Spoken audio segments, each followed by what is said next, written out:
Do your research. I'll praise it to the Most High first and foremost. It is now 7/3/2020. It's Friday, July 3rd, 2020. Welcome back to CBS This Morning. I'm Gail King with Tony DeCopel. Anthony Mason is off. Vlad Dudier is here. 4th of July fears. The U.S. hits another troubling record in this pandemic while officials work to discourage holiday crowds. We'll ask Dr. John LaPook how it got this bad. How do we stop it? Road to safety. As more people venture out this weekend, we've got expert advice on reducing the risk and founding myths. Hamilton's David Diggs on a revolutionary approach to telling America's story. Please. He's terrific. But first, here's today's eye-opener at 8. I'll praise it to the We're Most High. heading into Scoopy. what the health experts fear could be an especially dangerous weekend for the spread of the coronavirus. 52,000 new cases were reported across the country yesterday, and since Memorial Day, cases are up 64%. Miami-Dade County is racing to roll back their reopening. They've reimposed a curfew, and nearly 1 out of every 4 tests being performed right now is coming back positive. Galveston Island and so many beach towns rely on this holiday weekend for their livelihood, but this year, health is the priority.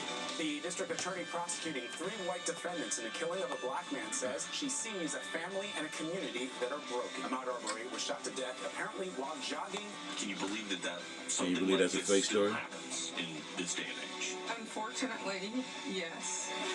A dog owner is calling her pup a criminal genius after catching her stealing cupcakes right off the kitchen counter. She set up a camera to figure out which one of her dogs was stealing the treats. Instead of actually putting the cupcakes higher, she spent all that time setting up a camera in her kitchen where it's only her and her dogs.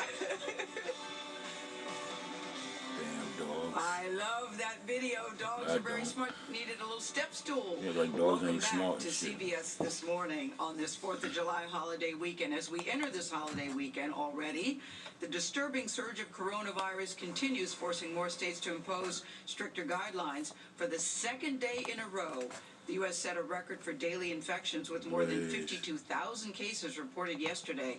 That's according to Johns Hopkins. So, Tony, you have a look at why experts have a reason to be worried about this holiday weekend. Lots of numbers. Yeah, that's right, Gail. But I think the important thing for people to know is that these numbers are not random. These cases are not just a case of bad luck. And if we dig into the numbers, you're going to be able to see that. So let's take a look at the trends, beginning with the state of Florida. You can see in April and May, the state of Florida, it has about 650 cases of the coronavirus per day. Here's your Memorial Day reference point. And then June 5th, that is phase 2 reopening. That's bars and restaurants. People start going out more, and you have a steep increase up to about it's approaching 8,000 cases per day. You've got there in April and May, the state has about 700 cases per day. There's your reference point. And then June 1st, bars and nightclubs reopen. Similar story to Florida. You get a slow increase and then quite a dramatic increase to about 2,000 cases per day.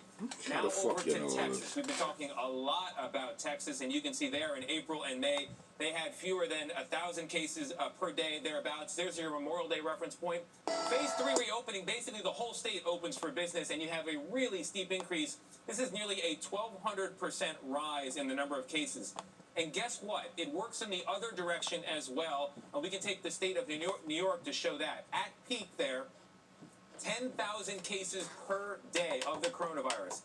Then you've got a lockdown, big restrictions. It declines 1,500 cases per day on Memorial Day. And then just this past week, as we begin to edge out and ease some of the restrictions, we've got 600 cases per day. Big change, and the trends are very clear. Now, you may be wondering at home, okay, so the numbers are going up, but isn't that because testing is going up?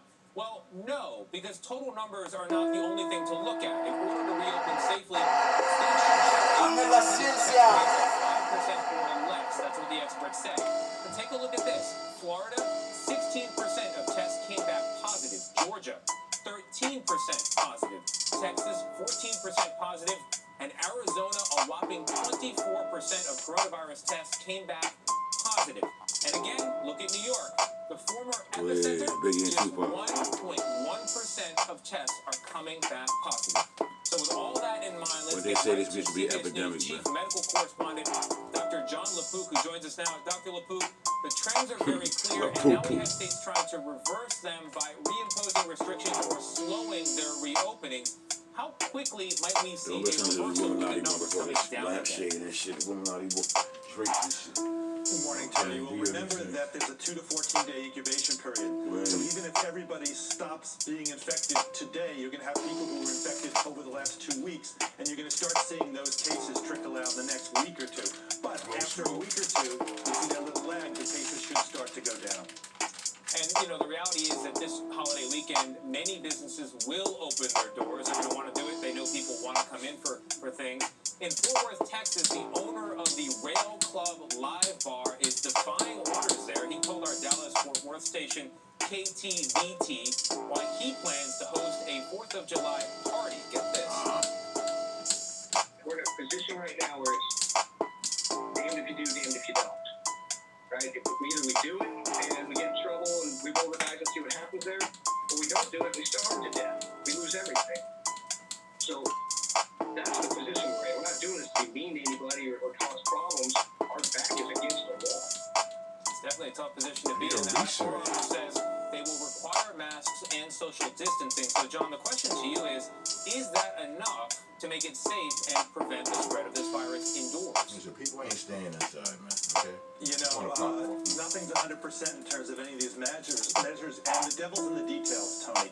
So outdoors is safer than indoors. If you're in a restaurant, I would have a lot of qualms about doing that, especially if it's indoors. Everything has to go right. There are so many different variables.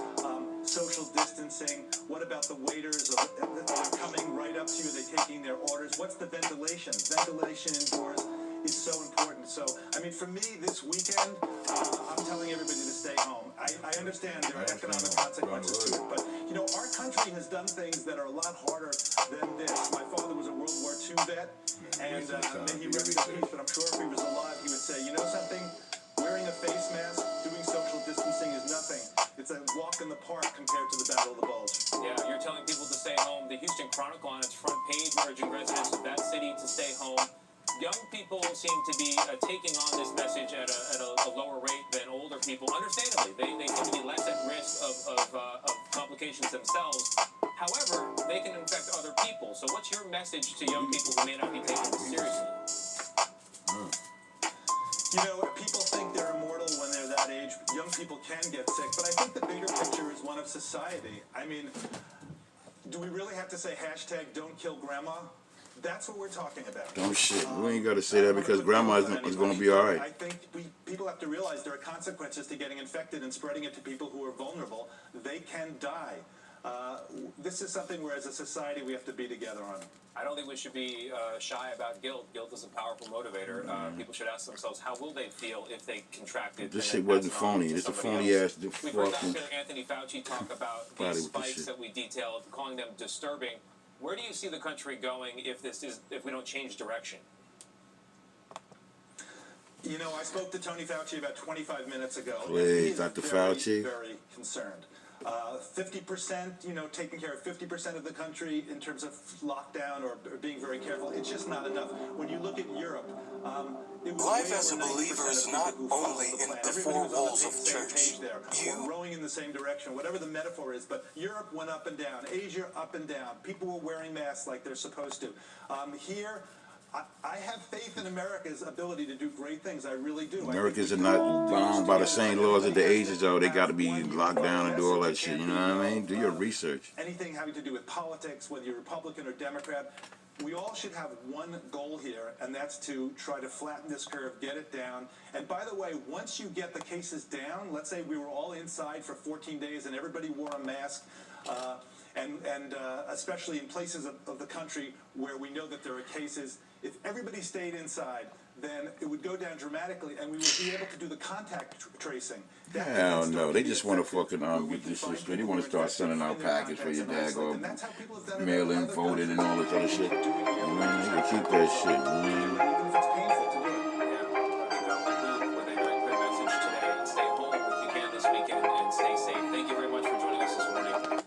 On today's CBS This Morning podcast, Michael Osterholm, the director of the Center for Infectious Disease Research and Policy at the University of Minnesota, will join us.